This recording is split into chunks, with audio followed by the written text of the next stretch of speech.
So much as I don't want to talk about COVID, the reality is that there is two halves of the outdoor industry that are having two very different experiences at this point in time.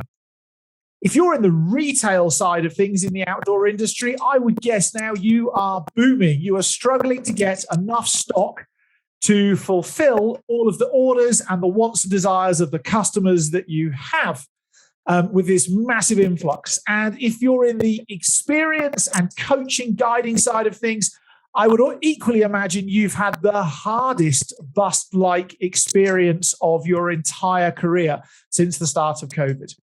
Today, we want to explore that. We want to explore what the whys are behind that, and equally how this is a warning for your business future. So I'm joined today, as ever, by my, who shall I call you now? Better be good. I'm joining you now with my Hardy Rubble. My Laurel for my Hardy. Oh, check that out. See? Boom. Mr. Mark Hopkins, my co-founder of We Get Outdoors. Mr. Hopkins, how's your world today?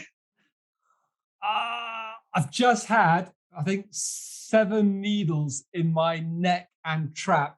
So my personality is a little bit down on the Richter scale today because I'm effing sore. Were they sucking the personality out of you or injecting more in? You are a KNOB. So, Mark, you've been working in the outdoor industry now for quite a number of years. We've both witnessed pre-COVID, COVID, and now some degree of normality coming out of the other side of COVID. And I guess, what are you seeing in the industry that's filling you full of delight, but equally, what's worrying you most about what's happening in the industry as a whole at the moment? Funny you should say that. I was speaking to a really good friend of mine in the UK last week, and he is a big cyclist. Been cycling for years. I've forgotten how many miles he said he cycled this year, but it's in the thousands of miles that he cycled this year. And he's got a massive problem, which is some of his components have gone, and there is between a 9 to 12 month waiting list to get those components back. So, and I've just sold my bike, and I'm like going, oh crap, I'm gonna have to wait 9 months to buy a bike. So there is this massive, big retail spend of people who have gone, I can't go overseas. I've got more money than I had because I'm not spending it on overseas holidays or big holidays because of COVID. Let me go and buy lots of shiny shit that I'm probably going to use once or twice and never use again. So lots of money has been plowed in, and there are lots of people now who have really nice shiny new stuff in their garage that possibly will be used once or twice and never used. So lots more people getting into the outdoors, but spending money now and not having the experience with that, and possibly not spending more money in the future. So I think enjoy the time now, retail companies, but start crapping yourself about 2022 and 2023, because I don't think there's going to be as much money around. In fact, I would suggest that the outdoor industry, especially the retail part, is there's going to be two things that happen, I would predict. And one is that the retail part is probably going to have their worst years for arguably 12 to 14 years over the next couple of years. And that's for one major reason in my mind is, as you said, Mark, people are buying new stuff. They're new to the outdoors. They go to a shop and they buy, or a store, they buy a bike or a kayak or hiking gear or whatever else. They're going to use it a few times. And as the world gets more back to some form of normal, you can go to the cinema again without feeling like you're going to die. I would predict that those people eventually will want that space back in their workshop or their garage or their garden shed.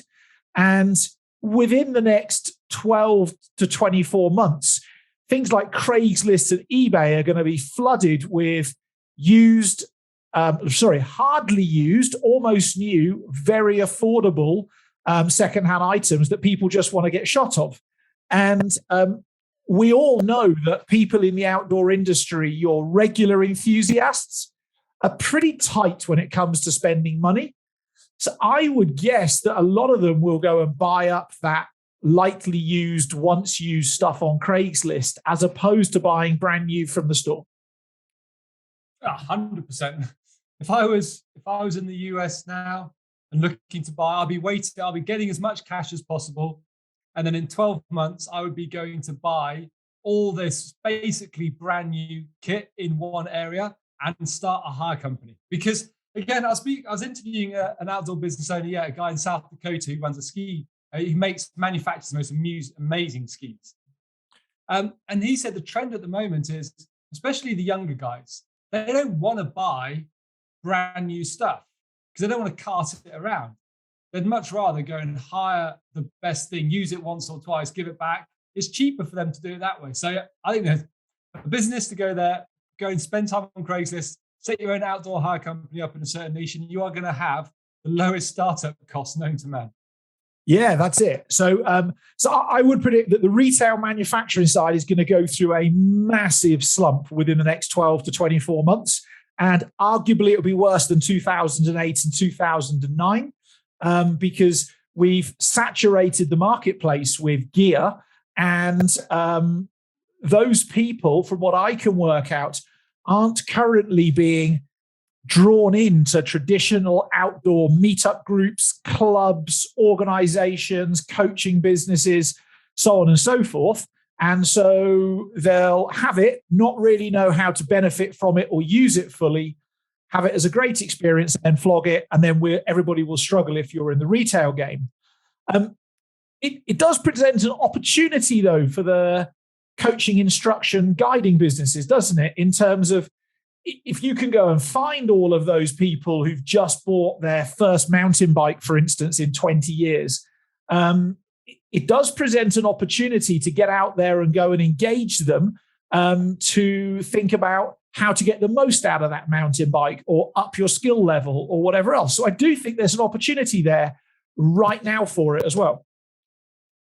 Yeah, I think and again, we've had this conversation around the word collaboration in the outdoor industry is a bit of a horrible word. We struggle with that word a little bit. Everybody says it and nobody does it. Yeah. But if you've got a retail company that you know and you've got a database of customers that you've just sold a shitload of mountain bikes to, and one of your mates owns a mountain bike guiding company, then seriously put the two together and you have a business which will survive in any future world that we're in. Because like you said at the start, the coaching companies have been whacked because everyone's been in lockdown and can't do anything. Online sales have gone through the roof. When the sales of retail stuff collapses, then this part of your business picks up. So it's a great way to think about how do you manage your business in times of good times and bad times. Now, there is an equally a business reality check to this as well, because all of these people who've bought this stuff, they're not your traditional demographic of outdoor enthusiast.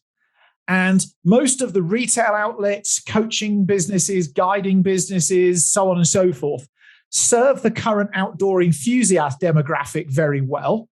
But this new group, they don't get turned on, shall we say, by the same things. They're not fearful of safety. So you can't go and say, oh, you need to do this program because of safety, because safety is not a thing that concerns them. They don't like being coached, guided, or taught in the traditional way that outdoor businesses do it. If they did, they would already be part of those businesses. So there's a massive opportunity. In fact, I think it's probably the biggest opportunity in the coaching, guiding, experience side of the outdoor industry that we've ever had going forwards. But it can only be realized if we change the way that we offer our products to people and then deliver those products to people. Because what they want and expect from coaching, guiding, instruction, tuition, experiences is different to the previous outdoor enthusiast group. Where's your head with that, Mark? I think that's I think it's such a powerful statement that you made, because for me, two things. One is, as someone who absolutely loves the outdoors, I actively search for things that's going to push me into different things. So I'm quite an active. So I'm researching things, and I'm also looking for something that is not a standalone experience. It's something that's going to take me on a journey. But like you said, you've got to go and communicate to this new group of outdoor gear owners. Let's call them, they're outdoor gear owners. You've got to entice them. You've got to go and find them because they're not going to find you. And B, you've got to sell them something that's short, punchy, and just a shitload of fun. That's all they want to do. They want to go out there and they just want to use their kit in a different way and come back with some awesome photos they can upload on Instagram, tell all their mates, and that's basically it. Now, as we advocate so often, Rob, the outdoor business owners' then job is to how do you hook them into your business longer. But let's just start off by talking a different language, finding these people in a completely different way. And as you said, let's offer them something that is not based on the ego of the outdoor business owner because they want to tell them what they want to tell them. You've actually got to go and give these people what they want to give and put your ego to one side. And I think you mentioned something there, one particular 3-letter word that is of critical importance to this. The traditional outdoor industry, when it markets itself and sells itself, generally speaking, in that, especially in that instruction and coaching world, markets and sells itself on a need for safety and progressive safety skills and knowledge and experience, and of the concept of mastery, becoming ever better at what it is you've chosen as a hobby. These people, they haven't chosen a hobby, as you said, Mark. They've just bought some gear that seemed appealing. It was a good idea. And the 3-letter word that they're looking for, that you jumped right in there at the beginning with, which is the most important one, they want fun. They don't want safety. They don't want mastery. They want fun. And that's what they'll spend money on. And that's what they'll spend money on in those businesses with. But if we try and approach them with a how to stay safe and alive with your kayak or something else like that, no interest in the slightest. Putting me off as well, to be honest. I did another. So last night I did 2 interviews. One was this owner of the ski business, and then this other one was a e-foiling company in Cleveland, Ohio. And the owner, Dina, she was telling me the story about this 73-year-old who, she was having an operation, and this is her exact words. She's having an operation the next day. And all she wanted to do was something crazy and fun the day before her operation. That's all she cared about. She didn't really care about mastering it. She actually turned out to be brilliant at e-foiling. And they just imagine this 73-year-old with a throttle just ragging it across the Great Lakes. But all she wanted to do was have fun. She did it for 2 hours. Next day had an operation. Whether she comes back or not, well, that's up to Dina and her business to entice her back. But I think it goes back to how do you sell what you offer? Like, no, you and I've got, we shared an episode previously about qualifications. No one who's just bought a mountain bike gives a shit if you are the most qualified mountain bike instructor in the world. They don't even know there's qualifications. Yeah, they just want to know, which trail are you taking me on? Are you going to teach me to jump? Am I going to have a fun? And how long is it going to take me? And that's basically, are you going to help me get my bike to the top of the run? Because I don't think I can be asked to do it myself. Do I get pictures for Instagram? Yeah, that's all. Again, it's such a great little catchphrase for business owners to think about that niche. That niche is all about sharing what they've done. A lot of outdoor people, like, you go and do your outdoor experiences because it's something personal for you. You don't go and you're not out there going, what photo is going to look good on my Instagram account? That's the last thing that comes into your mind. But you're not the person who's just gone out and bought a shiny thing for the first time. And this then becomes the owner's job, because I can hear lots, especially if you're in the retail side of things, you're groaning with the idea of the worst year for 14 or 15 years, and that's going to be a big slap, and it will happen unless you broaden your business more than just retail. But equally for the coaching guiding business and sort of development business in the outdoors, I can hear you groaning as well, because you're thinking, well, this isn't what we do. This isn't who we are. This isn't how our business is. And maybe that you want to keep that as your truth.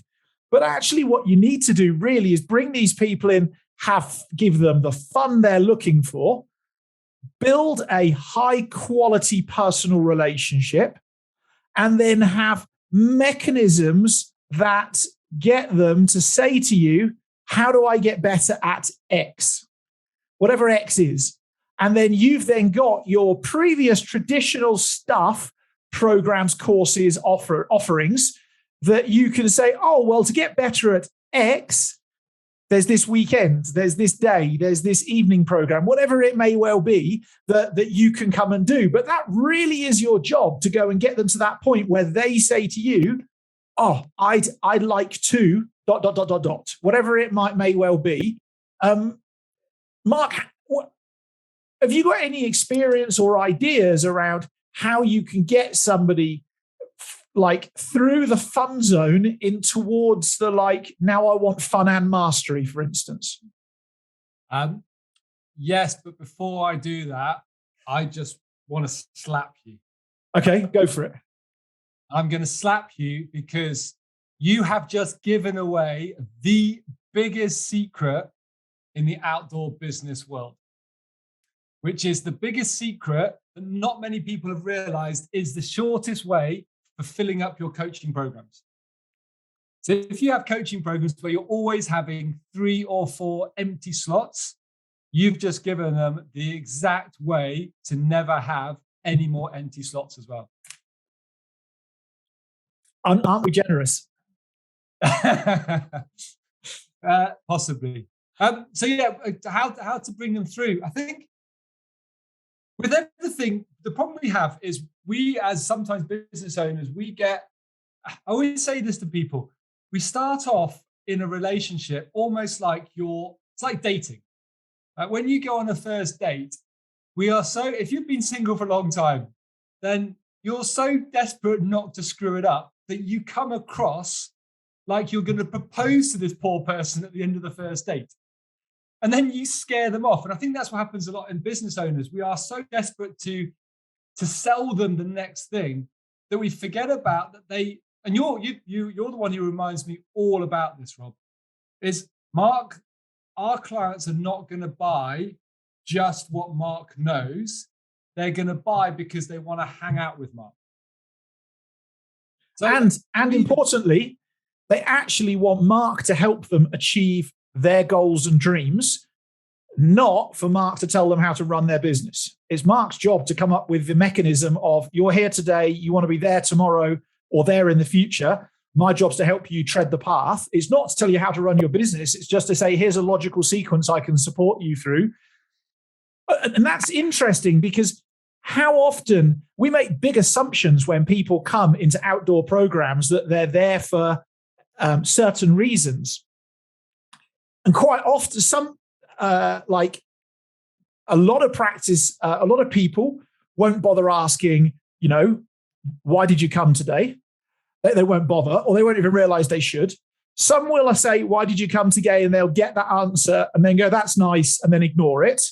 And other people, and it is the minority, will say, why did you come today? And if somebody says, I want as much fun as possible, the minority, really good people, will say, cool. So my job above everything else is to keep you laughing and smiling throughout the whole of this day or throughout the whole of this experience. Everything else I think I should be doing falls secondary to the fact that they need to be laughing and smiling.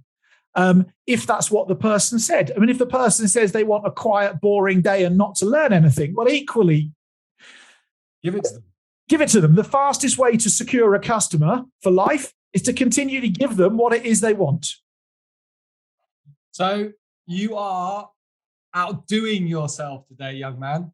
We're not going to charge for this stuff. That's the second biggest secret that's wrong with the outdoor industry is we approach client with your mind is going to fit into this perfect box picture that I have in my head when I built the program that I'm going to put them through. So the second biggest client is, that is the biggest muck up and cock up you're ever going to make in your business. And it's the quickest way to alienate customers who are never going to come back to you and are never going to tell anything about your business to anybody else. The quickest way, the biggest thing to do it is actually treat them like an individual, ask them a question, listen, and you never know, you end up marrying this person in 2, 3, 4, 5 years' time. Who knows? I think that it's interesting we talk about this, but when I look at what makes for really successful experiences or human-to-human services, be it coaching, guiding, what instruction, whatever it may well be, it all comes back to differentiated delivery. So each person is on the same journey, but the approach from the deliverer is different based upon who and how each individual is. In fact, it's probably one of the highest hallmarks of high quality coaching, is be able to take everybody on through the same experience, but give them their own flavor that they want and need on the way through. And if you want a successful outdoor business in that coaching, guiding, human to human interaction space, that's definitely the direction that you have to head in. Otherwise, you're going to please 20 to 30% of people and not please the balance. And Mark, business owners will know how to measure this, because if you run, let's say you're running programs and you've got an introductory program, an intermediate program, and an advanced program. If you're cookie cutter, treat everybody like soldiers in the army and everybody gets exactly the same of everything the whole way through, you're going to get a conversion ratio of X amount of clients from introduction will go onto the intermediate. Let's just say it's 3 out of 10 as a number. And then you'll have 3 out of 10 or 2 out of 10 of that intermediate group will go through to the advanced. Because it just so happens that the way you deliver works for that small percentage of the customer base. In my experience, and I've got quite a lot of profitable experience in doing this, my return booking rate was 8 or 9 out of 10 because of a differentiated approach at every level.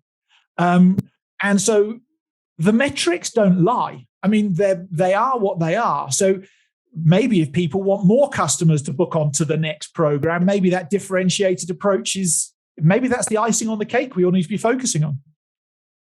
So, and again, I don't know how easy this is for you to answer, but because I'm a horrible business partner, I'm going to chuck it at you anyway.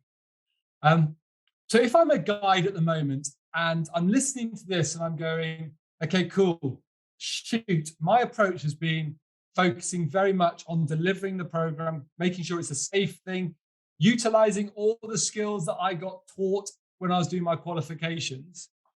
How should they go about changing that? And what kind of time in their head should they be thinking about going, well, and I don't know if you can answer this question, 20% of my thinking time should be about the actual program and the skills that I'm teaching people and all that, and 80% of my time should be on the experience. Is there? So 2 things. How do you start changing your mindset? And B, how do you know you're on the right track? Well, the importance of being on the right track is to ensure that, that conversion number of X, let's say 3 out of 10 or 8 out of 10 book on the next thing. That's a late indicator of how successful you've been. So you can choose to rely on those late indicators, but if you're not getting the numbers you like from them, it's too late. You've already lost those customers. They've already gone to do something else somewhere else. I think we should imagine what we're doing as a gift we're giving. So it might be a gift of a guided experience to see whales. It may well be a instructional gift of how to sail a yacht or ski down a mountain or whatever else. That's the gift. But the gift only has relevance to how the gift is given to the person. So I want you to imagine, like, when somebody says and shows, because it's not just says, it's observing their human characteristics as well. So are you seeing somebody who's quiet and reflective? or vibrant and talkative and outgoing? Like, how are you observing that? And then what are they telling you? No, I just like to watch, and I like to think, and I like some quiet time. And then I like to ask some questions. Well, what that person's giving you is what sort of wrapping paper they want around the outside of the gift. And so if I was to go and give Mark, you a birthday present, let's say it's a new Garmin watch inside with a heart rate monitor and whatever else, and the wrapping paper on the outside was actually from my daughter. It's silver blue with unicorns on it. And the card on the outside said, "Dear Jessica." You probably would get to the gift in the middle, but something in your mind would be like, this isn't right. Why is this asshole not giving me wrapping paper that's appropriate for a middle-aged man? And why have they not written Mark on the outside of the envelope on the card? And that was our secret, by the way. That was what? Our secret. My other name's Jessica. Yes, only on Saturdays, and today's not Saturday. Yes, and then it's about choosing the right time of day to give that gift as well, isn't it? Because are you a morning person or an evening person? How do our paths naturally cross?